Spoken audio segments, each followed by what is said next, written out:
आज हम इस वीडियो के माध्यम से कर्म, क्रिया, प्रतिक्रिया एवं कर्म के संबंध में अपने विचार रखेंगे।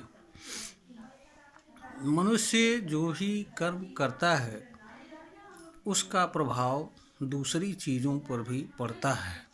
परिणामस्वरूप चाहे वह अन्य मनुष्य हो या मनुष्य से भिन्न कोई चीज़ हो, उसके भीतर क्रिया उत्पन्न होती है और उस क्रिया की प्रतिक्रिया होती है, जिसका प्रभाव कर्म करने वाले व्यक्ति पर पड़ता है। क्रिया एवं प्रतिक्रिया स्वरूप नए कर्म का भी जन्म होता है। इस तरह से एक मनुष्य के कर्म से दूसरे मनुष्य पर पड़ने वाले प्रभाव से नए तरह की क्रिया जन्म लेती है, कर्म जन्म लेता है। इसी कारण से मनुष्य जिस तरह का कर्म करता है, दूसरे लोग भी सामान्य रूप से प्रतिक्रिया स्वरूप उसके साथ उसी तरह का कर्म करते हैं, व्यवहार करते हैं। यह मानव के कर्म करने की सामान्य सी अवस्था होती है।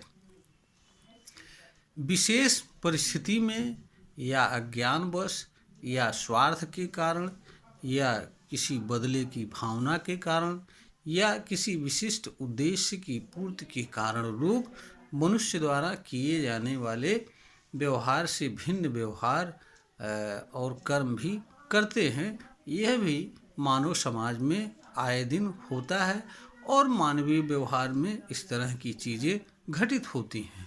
परंतु जहाँ तक मानव के सामान्य व्यवहार एवं क्रियाकर्म की बात है, किसी मनुष्य द्वारा जिस तरह का कर्म दूसरे मनुष्य के साथ किया जाता है, सामान्य रूप से अगर कोई विशेष बात नहीं है तो दूसरे लोग भी उसी तरह का कर्म या व्यवहार कर किसी तरह का कर्म करने वाले, व्यवहार करने वाले, आचरण करने वाले मनुष्य के साथ करते हैं।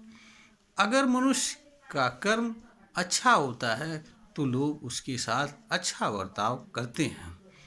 अगर मनुष्य का कर्म ऐसा होता है जिसके कारण दूसरे लोगों को पीड़ा एवं दुख होता है तो दूसरे लोग भी प्रतिक्रिया स्वरूप ऐसा कर्म करते हैं, व्यवहार करते हैं, जिसके कारण से कर्म करने वाले को भी पीड़ा एवं दुख सहन करना पड़ता है।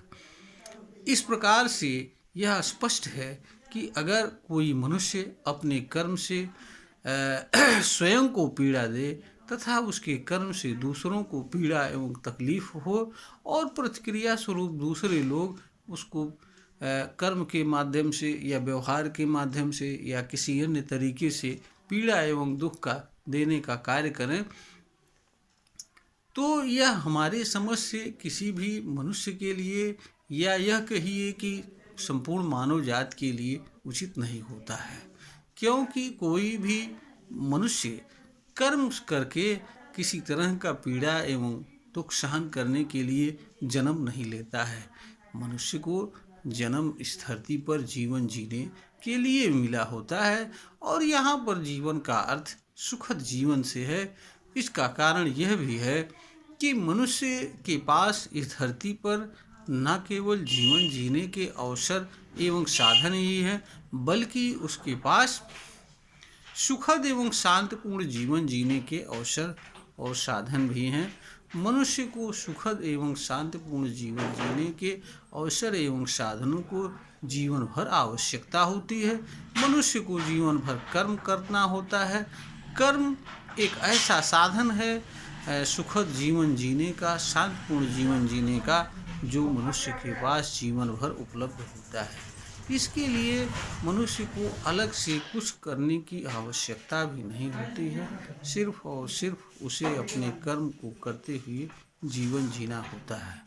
इसलिए हर मनुष्य का यह कर्तव्य होता है कि उसके द्वारा जो भी क्रिया व कर्म किया जाए या क्रियाकलाप वह ऐसा हो जो उसके लिए भी सुखद हो तथा जिन जिन लोगों तक उसके कर्म का प्रभाव पहुँचता हो उसके लिए भी सुखद हो, कल्याणकारी हो।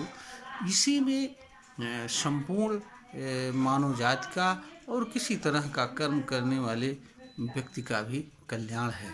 यह बात हर मनुष्य को जानना चाहिए, समझना चाहिए।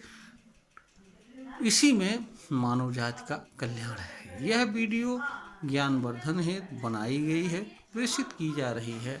अगर श्रोता को जानकारी के योग्य प्रतीत होती है तो इसे लाइक करें, शेयर करें और सब्सक्राइब करें।